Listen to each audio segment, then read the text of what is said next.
Oke, kita kembali lagi. Hari ini saya ingin menunjukkan mengenai bagaimana cara mengimpor RVT ke Kubicos TAS. Jadi TAS yang saya gunakan adalah versi TIO 8900 karena memang diperlukan versi TIO untuk bisa import baik dari RVT maupun dari IFC. Oke, sama dengan video import dari IFC file sebelumnya. Jadi ada 4 langkah untuk mengimpor RVT file ke dalam TAS. Oh ya, maksimal versi rapid file yang bisa dimasukkan ke dalam Kubicos TS khususnya yang 8900 ini adalah yang versi tahun 2020 atau lebih rendah.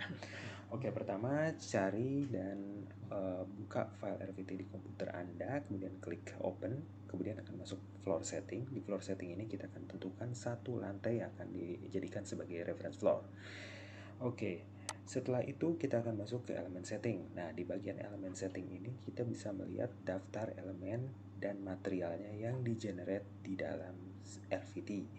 Oke, sebelum semuanya ini dimasukkan di dalam TAS, kita bisa melakukan penyesuaian ataupun modifikasi baik itu ke jenis elemennya maupun jenis materialnya sebelum dimasukkan ke dalam TAS.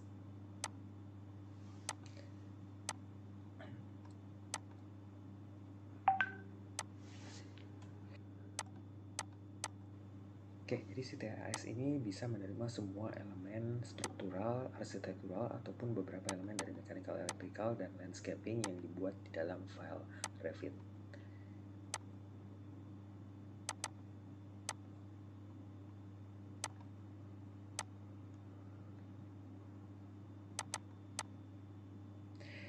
Jika ada kesalahan pada saat penggambaran entity elemennya di Revit-nya, kita bisa melakukan perubahan terlebih dahulu sebelum selesai diimpor ke dalam TAS melalui modify di bagian elemen setting ini. Baik itu jenis elemennya dan juga jenis materialnya dapat kita rubah terlebih dahulu sebelum kita impor ke dalam TAS.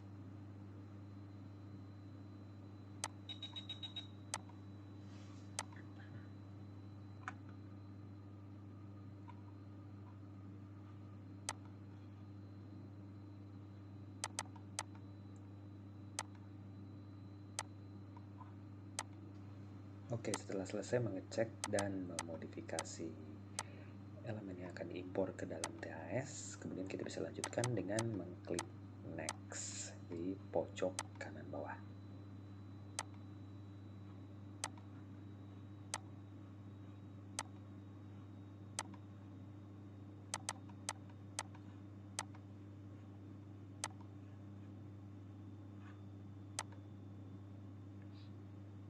Ini adalah proses impor semua elemen ke dalam TAS, jadi ditunggu hingga prosesnya selesai. Lamanya waktu proses ini tergantung jumlah elemen dari Revit-nya. Oke, tahap terakhir adalah preview import file. Jadi ini adalah pengecekan model dari RVT terakhir sebelum modelnya benar-benar masuk ke dalam TAS. Oke, ada notifikasi untuk melakukan model check. Jadi model check ini semacam class detection yang tersedia di dalam TAS. Oke, ini modelnya sudah masuk ke dalam TAS. Kita bisa mengecek dengan melihat tampilan 3 dimensinya dan tampilan all floor-nya juga. Oke, setelah kita puas mengecek model yang sudah masuk ke dalam Kubicos TAS ini, kita lanjut dengan mengklik calculate untuk memulai proses calculate ya. Oke, fungsi calculate kemudian akan men-trigger model check tadi ya, model check untuk class detection tadi. Jadi model check ini akan menunjukkan mana entity yang seluruhnya overlap, bertumpuk atau sebagian bertumpuk. Nah, untuk mengatasinya TAS menyediakan 3 cara, yaitu auto process, manual process, dan force calculate. Auto process akan membuat TAS menentukan sendiri entity mana yang diprioritaskan, sedangkan manual process user lah yang akan menentukan entity mana yang akan di-delete, dipotong, atau dibiarkan. Oke, jadi kita bisa pilih entity yang bertumpuk ini, kemudian akan ada pilihannya apakah akan di-delete, di-trim, atau dibiarkan.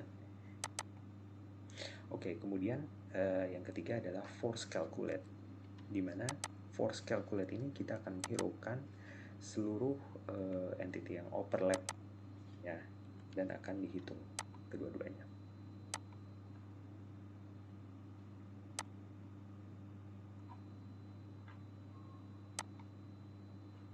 Oke, setelah model cek selesai, akan dilakukan proses calculate.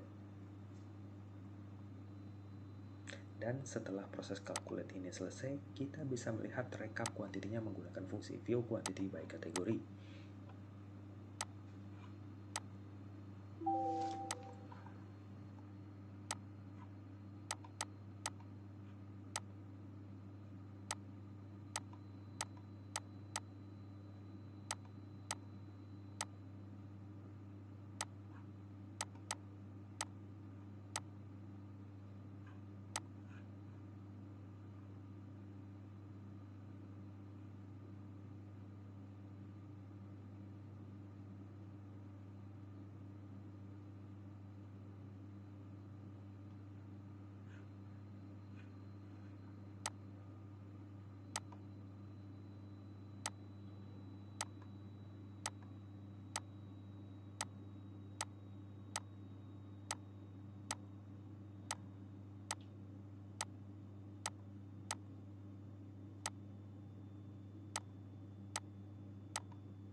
Oke, sekian untuk video saya hari ini. Klik like dan subscribe jika Anda suka dengan video ini, dan follow juga akun Instagram dan website kami. Terima kasih.